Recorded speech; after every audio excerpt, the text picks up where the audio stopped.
Alright everybody, I'm going to show you how to take your old beat up heat shields and restore them like new. Shiny. This process is actually pretty easy. You're just going to take your old heat shield and grab a drill and a wire wheel and just start grinding off all the old paint and grime and rust and everything that's on there and get it ready for paint. The nice thing about stripping a heat shield is you can get pretty aggressive with it. You're not typically going for that mirror finish, so little nicks and grooves really won't matter that much.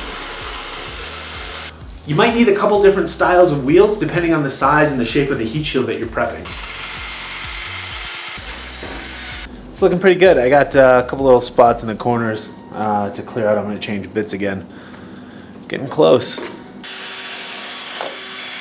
Okay, we got this thing looking pretty good. All the rust is off, all the dirt and the grime is off of there as well. All we got to do now is just hit it up with some wax and grease remover and get it ready for paint.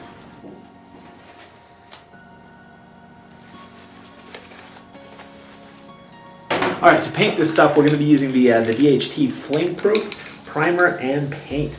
I actually really like this stuff. I've had it on my exhaust manifold for about 6 months now, and it still looks as good as when I painted it. So let's go ahead and spray these things.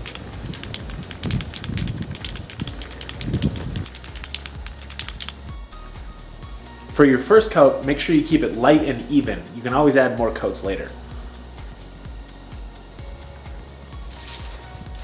There we go, so that's the first coat of primer. And actually I'm only going to do one coat. Looks pretty good. Gonna let this dry for about a half hour and then hit it with paint. Yeah, I'm not gonna wait a half an hour. Heat gun!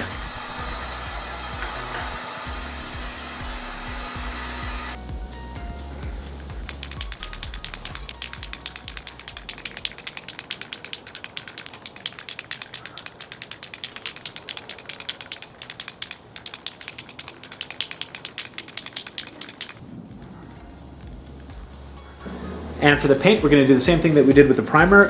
Light coat to start off with, and then a couple of heavier coats just to make sure that you get enough coverage or it's good enough. Good enough. After the paint dries overnight, now all we got to do is bolt the heat shield back on and we're done. Little things like this can go a long way in dressing up your engine bay with just a couple of hours of work. If you have any questions, post them in the comments below and we'll make sure we get to those.